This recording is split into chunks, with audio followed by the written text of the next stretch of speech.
Se quiere construir una canaleta semicilíndrica metálica y se les daba la siguiente figura.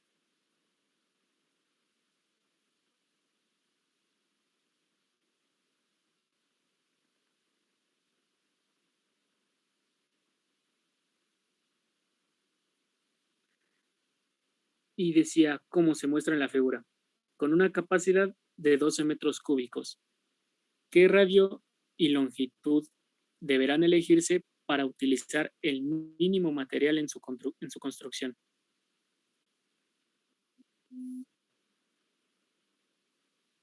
Bueno, para comenzar, tenemos que definir el volumen de nuestra canaleta. Dice que es semicilíndrica, es decir, que es la mitad de un cilindro. Nosotros sabemos que el volumen de un cilindro es igual al área del círculo, que es pi por radio, por la altura, que bueno, en este caso es la longitud L. Y conoce que es semicilíndrica, quiere decir que el volumen de la canaleta es igual al volumen del cilindro sobre 2, es decir, pi por radio al cuadrado sobre 2 por la longitud. Ahora nos dice que tiene una capacidad de 12 metros cúbicos, es decir, que el volumen es igual a 12 metros cúbicos, que esto es igual a la fórmula del volumen de la canaleta.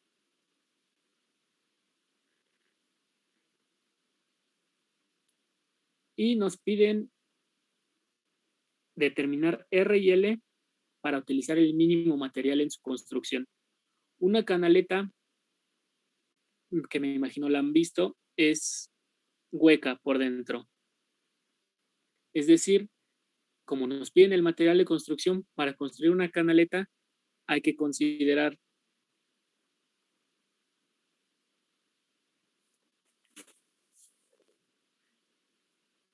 el área que tiene nuestra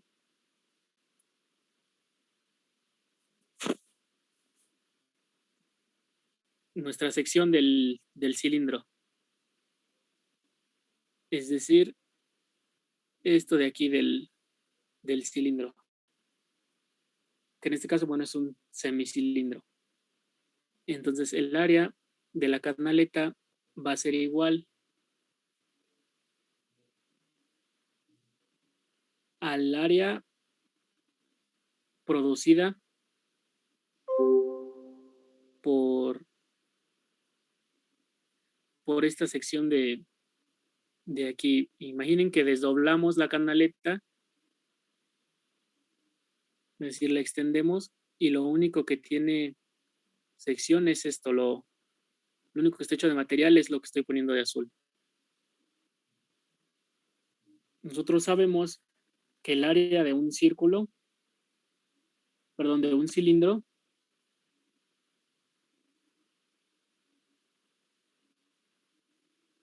es igual al el área superficial,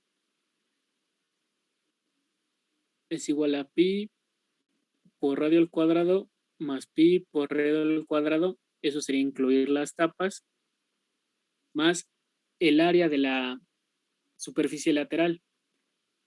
Y la superficie lateral es el perímetro del círculo, que es 2πr por el largo, es decir, L. En este caso, nosotros no vamos a construir las tapas porque las canaletas no llevan tapas. Es decir, estos términos no nos interesan. Lo que sí nos interesa es la sección lateral. Pero solamente vamos a construir medio cilindro. Es decir, 2pi por R por L sobre 2, que esto se reduce a pi por radio por L. Es decir, que el área de material que necesitamos para la canaleta, solamente el área superficial, es una función que depende del radio y de la longitud. Nosotros podemos tomar de esta expresión 1, despejar la longitud. Despejamos la longitud y nos queda 24 pi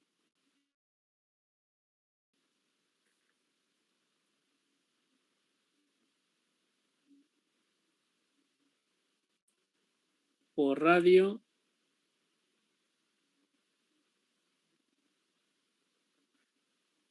perdón, 24 sobre pi por radio al cuadrado.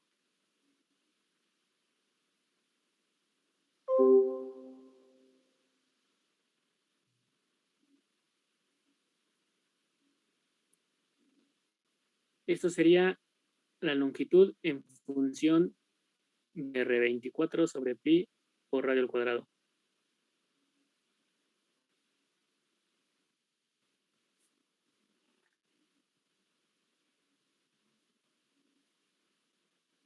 Para este caso, bueno, cometí un error. Se tiene que considerar las tapas del semicírculo, porque si no los consideramos nos quedaría que la superficie tiene que ser pi por radio por 24 sobre pi por radio al cuadrado. Oye, ya, disculpa que te interrumpa. Lo que pasa es que yo, para resolver ese ejercicio, sí consideré las tapas. Sí hay que considerar las tapas. Okay. Sí, yo aquí cometí un error.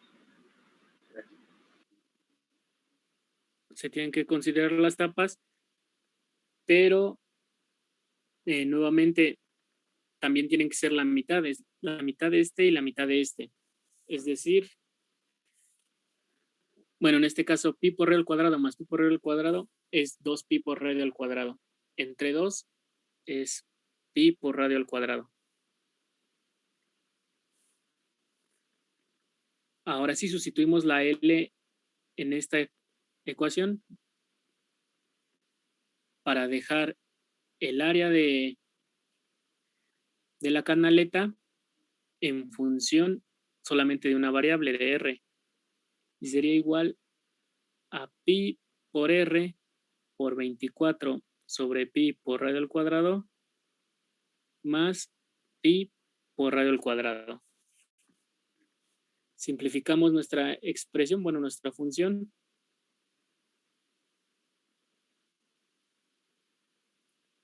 Y nos queda 24 sobre R más pi por radio al cuadrado. Ahora nos piden que conozcamos la mínima cantidad de material que se necesita. Es decir, para conocer el mínimo o el máximo, lo que tenemos que hacer es derivar nuestra función para conocer sus puntos críticos. Derivamos el área y nos queda la derivada de 24 por 1 sobre R. Y la derivada de 1 sobre R es menos 1 sobre R cuadrada.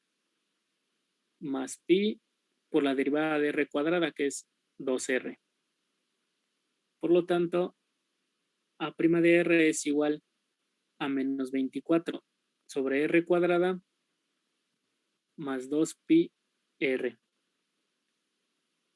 Ahora lo que hacemos es igualar nuestra derivada con 0 y nos queda menos 24 sobre R cuadrada más 2 pi R igual a 0. Realizamos la suma del lado izquierdo y nos queda menos 24 más 2 pi R cúbica sobre R cuadrada igual a 0. Para que esto se cumpla, necesitamos que menos 24 más 2 pi radio al cubo sea igual a 0 y que R sea diferente de 0 para que nos indetermine.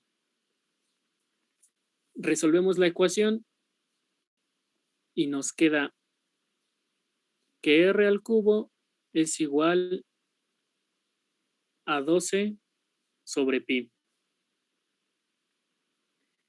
Es decir, que el radio tiene que ser igual a la raíz cúbica de 12 veces la raíz cúbica de 12 sobre pi.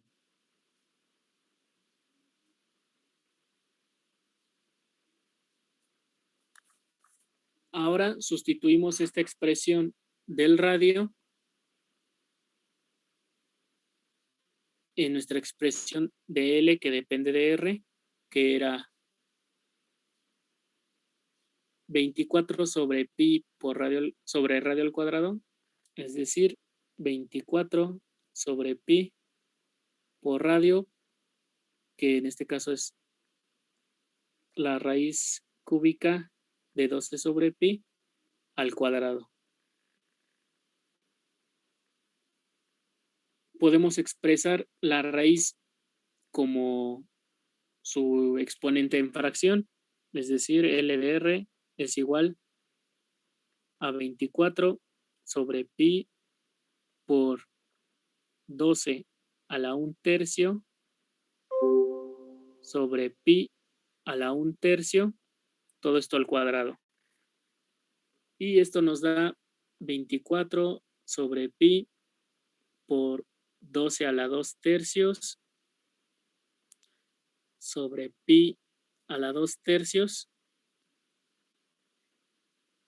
Y el pi con el pi a la 2/3 se puede simplificar como un pi a la 1/3 y nos queda 24 sobre 12 a la 2/3 es lo mismo a tener la raíz cúbica de 12 al cuadrado por pi a la 1/3. Y esto es igual a 24 sobre la raíz cúbica de 12 al cuadrado, que es 144 por pi. Este sería el valor de L. Es decir, en expresión decimal tenemos que R es igual la raíz cúbica de 12 sobre pi, que es aproximadamente 1.56 metros, y la longitud, que es aproximadamente 24 entre la raíz cúbica de 144 pi, nos daría 3.13 metros aproximadamente. Y si nada más lo dejé como la expresión. Ah, está bien, también está bien. De hecho, es más Ok. exacta la expresión que la expresión decimal. Solamente la ponía porque, bueno, hay gente que a partir de aquí podría haberlo expresado como decimal para no estar acarreando la expresión. Entonces, así más o menos tendría que tener esos valores. Y se puede demostrar que están en lo correcto. Nosotros tenemos que el volumen es igual a pi por radio al cuadrado por h sobre 2.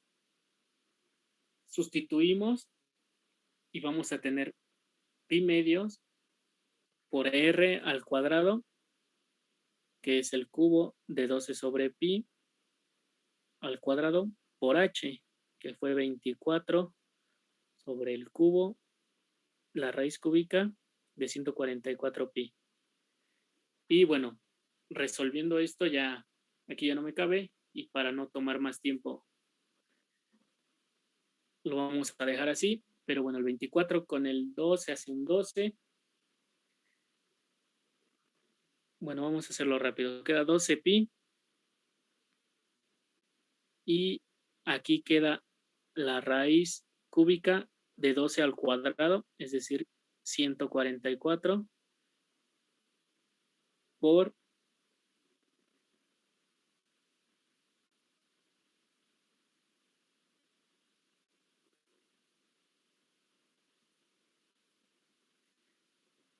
podemos expresar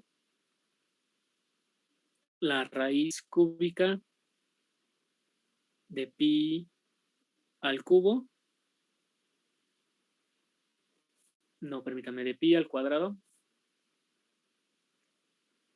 sobre este raíz cúbica de pi al cuadrado. Si ponemos una raíz cúbica de pi al cubo, nos da la raíz cúbica de pi, y habría que elevar este término al cuadrado y este término al cuadrado por este cuadrado. Y luego tenemos aquí la raíz cúbica de 144 por la raíz cúbica de pi. Y bueno, estos términos se cancelan. Este término se convierte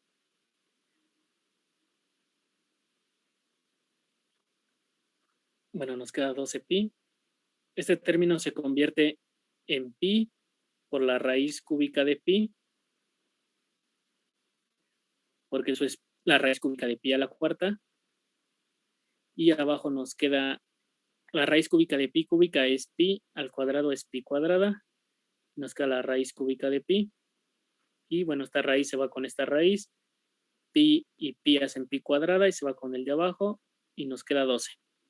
Pues que esos valores de R y L sí permiten que obtener un volumen de 12 metros cúbicos. En este caso solo se obtuvo un punto crítico para la expresión, es decir, R. Así que no existe un radio diferente que produzca ese volumen, así que por lo tanto el radio mínimo y la longitud mínima son esas. ¿Alguna duda con este ejercicio?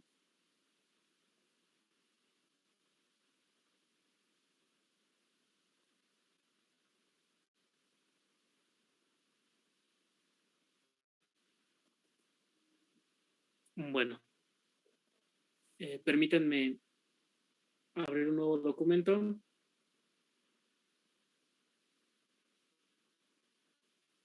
para resolver el último ejercicio del examen.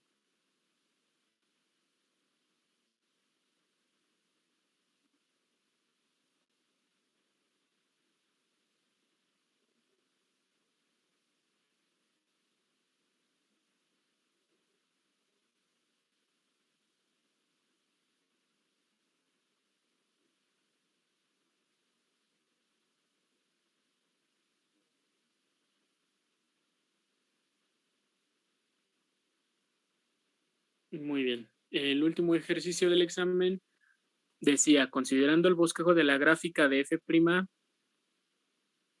obtener el bosquejo de la gráfica de f, especificando intervalos de monotonía, puntos críticos con su clasificación, intervalos de concavidad y puntos de inflexión. Nosotros teníamos la función siguiente, la gráfica, que era sobre aquí el eje X, no venían especificados, pero bueno, era f' de X, era la función. Y teníamos una función que se movía más o menos de esta forma, donde ahí venían marcados -1, 1 y 1. En esta gráfica faltaban datos y lo mencionó una compañera mientras estábamos en el examen. Y bueno, yo les sugerí que tomaran -2 y 2 en estos puntos. En estos 2 puntos que faltaban de los 4. Si tomaron otros puntos, está bien. Nada más voy a revisar que hayan hecho lo mismo que vamos a hacer ahorita. Pero bueno, como el problema no tenía especificados los puntos, podían tomar los que fueran.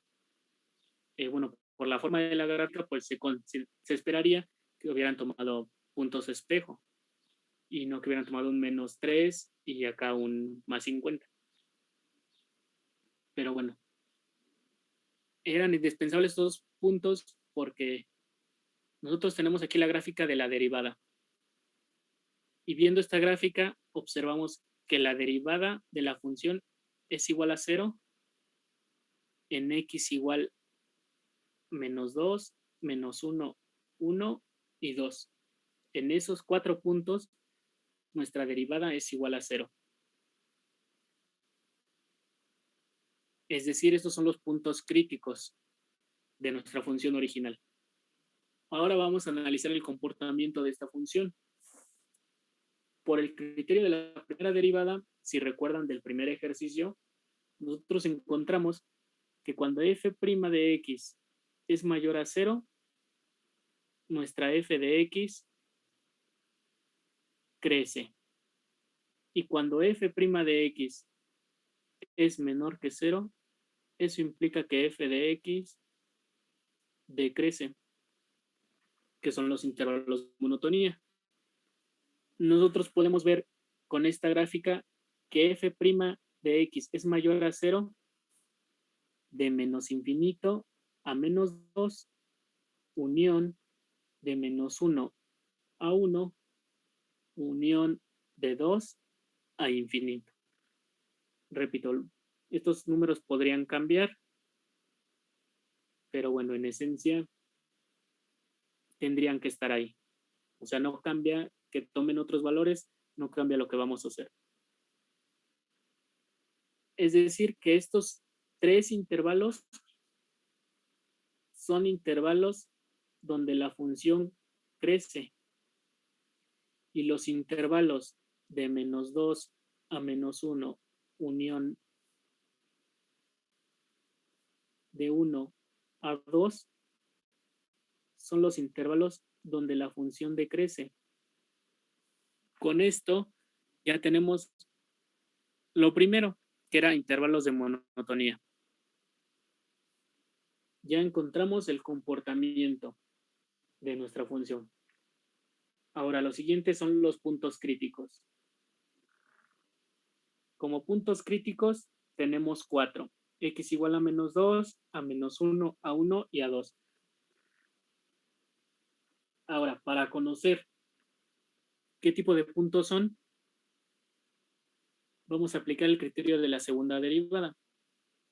Si recuerdan, la primera derivada de una función es la recta tangente sobre ese punto.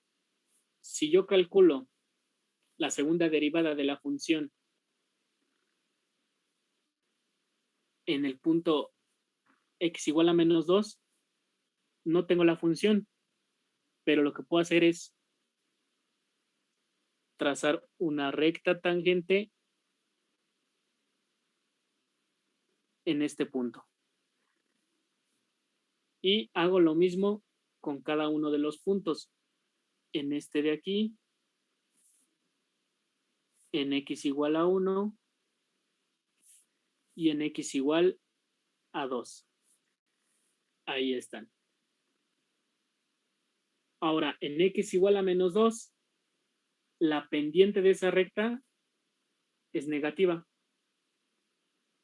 Como es negativa, quiere decir que la segunda derivada de x en ese punto es menor a 0.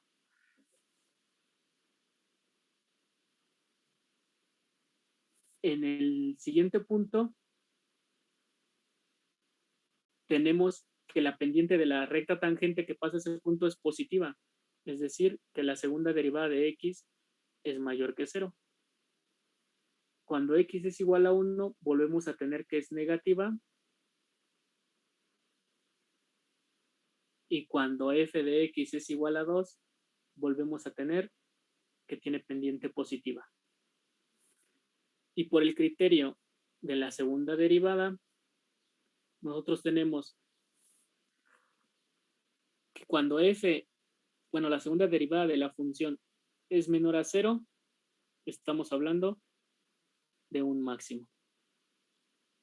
Y cuando la segunda derivada de x es mayor que 0, estamos hablando de un mínimo. Ahora, Otra condición del criterio de la segunda derivada es que cuando la segunda derivada es igual a 0, tenemos un punto de inflexión.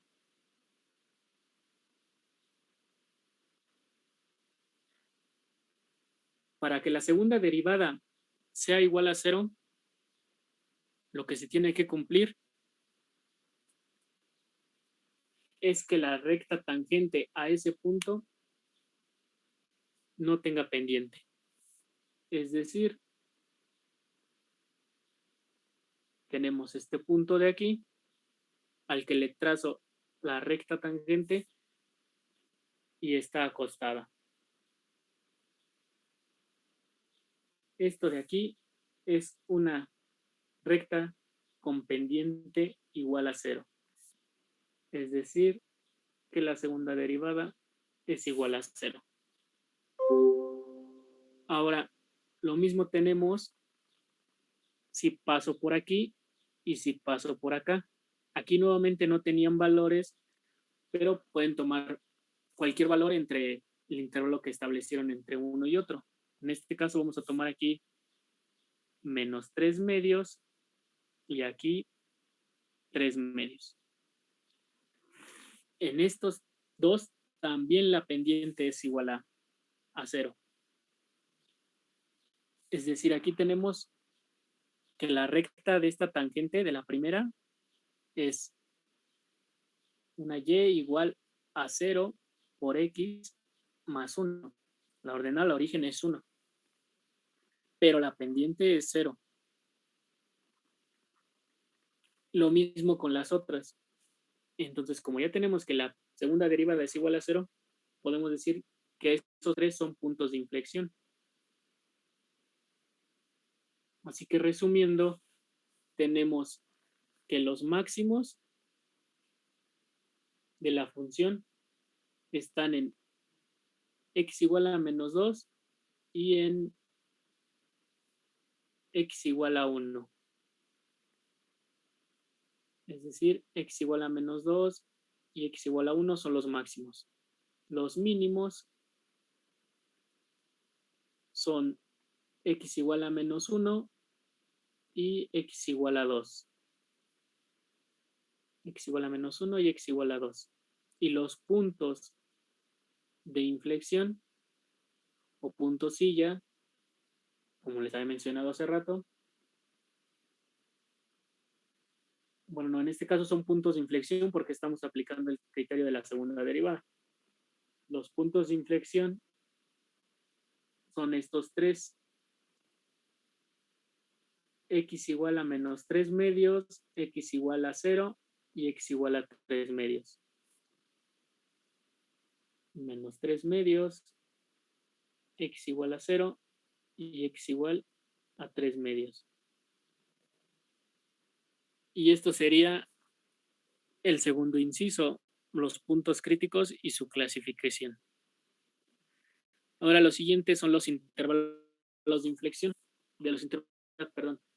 Aquí ya conseguimos los máximos mínimos y los puntos de inflexión.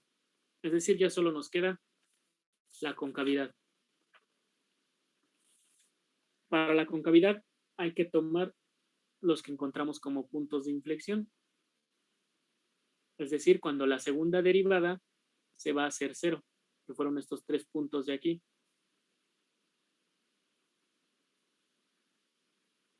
Con eso podemos establecer los intervalos de menos infinito a menos 3 medios,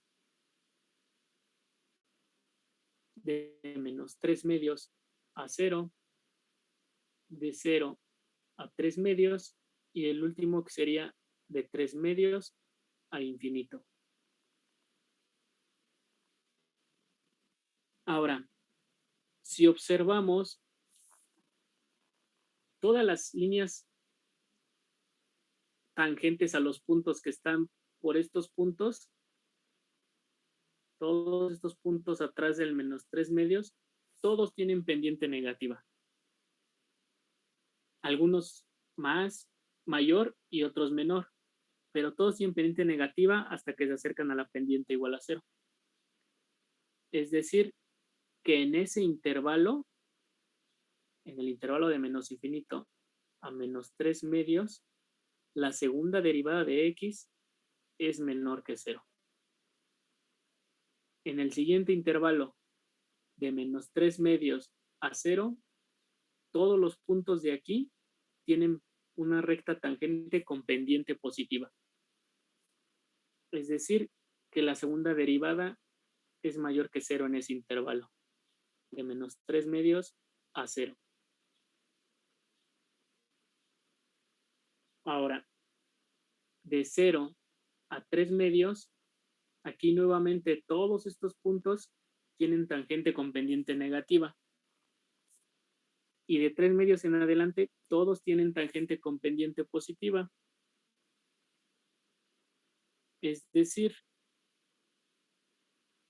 que en el intervalo de 0 a 3 medios tienen que su segunda derivada es menor que 0 y de 3 medios a infinito que la pendiente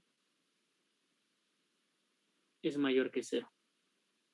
Ahora, por el criterio de la segunda derivada, que también aplicamos en el primer ejercicio, recordarán que cuando la segunda derivada es menor que 0 en ese intervalo, quiere decir que es cóncava hacia arriba. Es decir, la función es cóncava hacia arriba de menos infinito a menos 3 medios, unión de 0 a 3 medios. Y es cóncava hacia abajo de menos 3 medios a 0, unión de 3 medios a infinito. Y ya con esto obtuvimos lo último que nos pedían, que era la concavidad. Ahora, con estos datos, nosotros podemos fácilmente hacer un bosquejo de la gráfica. Trazamos nuestros ejes, marcamos el eje X, el eje F de X, y lo único que podemos marcar es sobre el eje X. Tenemos el 0, el 1, el 2 y el 1.5. Bueno, el 3 medios. El menos 1, el menos 2 y el menos 3 medios. Ahora, en base a todo lo que hicimos, nosotros encontramos que de menos infinito a menos 2, de menos infinito a menos 2, la función crece. Y que en x igual a menos 2 hay un máximo. Es decir, la función viene creciendo por acá, crece, llega a x igual a menos 2 y se detiene. Porque a partir de menos 2 en adelante, de menos 2 a menos 1 va a decrecer.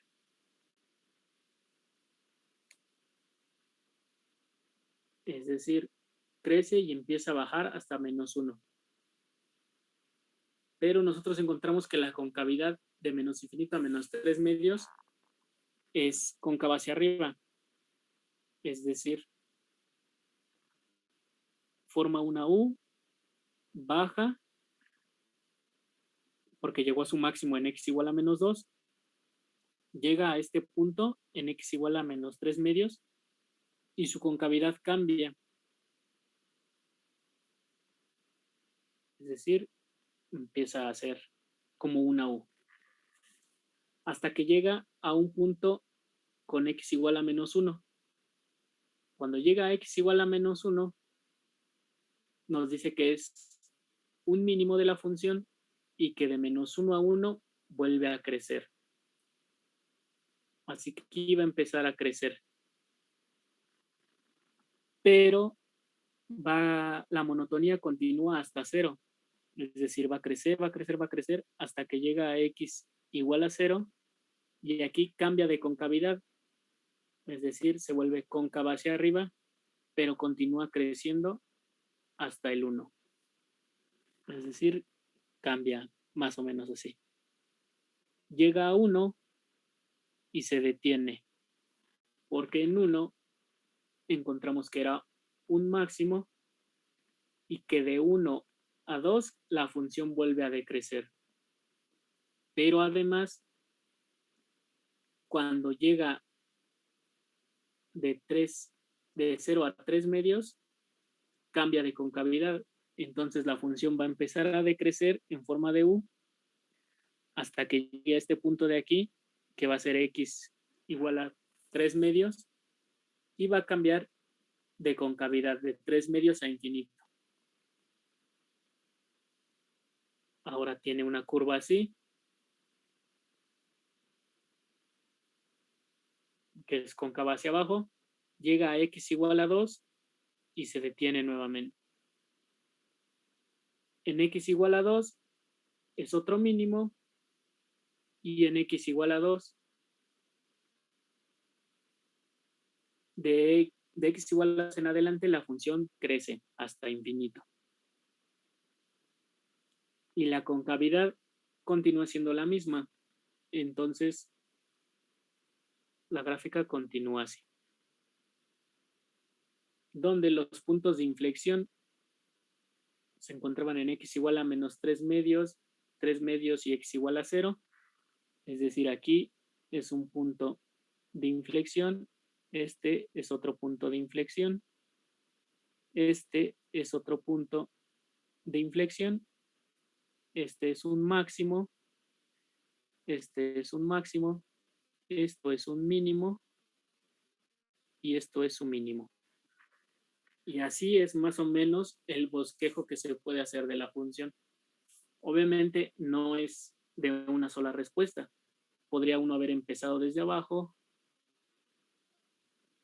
y seguir el mismo orden, o empezar más arriba, tomarlo así, bajar y luego bajo un poquito más.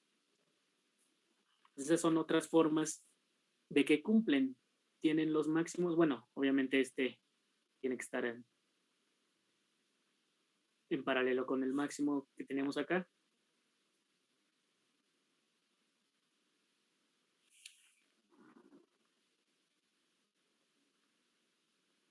Es decir, así, luego aquí y así más o menos. O sea, las formas de graficar son diferentes, pero estas tres gráficas respetan que tienen dos máximos, dos mínimos en el mismo lugar, nada más que, bueno, no está bien la escala en estas gráficas que hice, sus puntos de inflexión y los cambios de concavidad. ¿Alguna duda con cómo quedaba este ejercicio?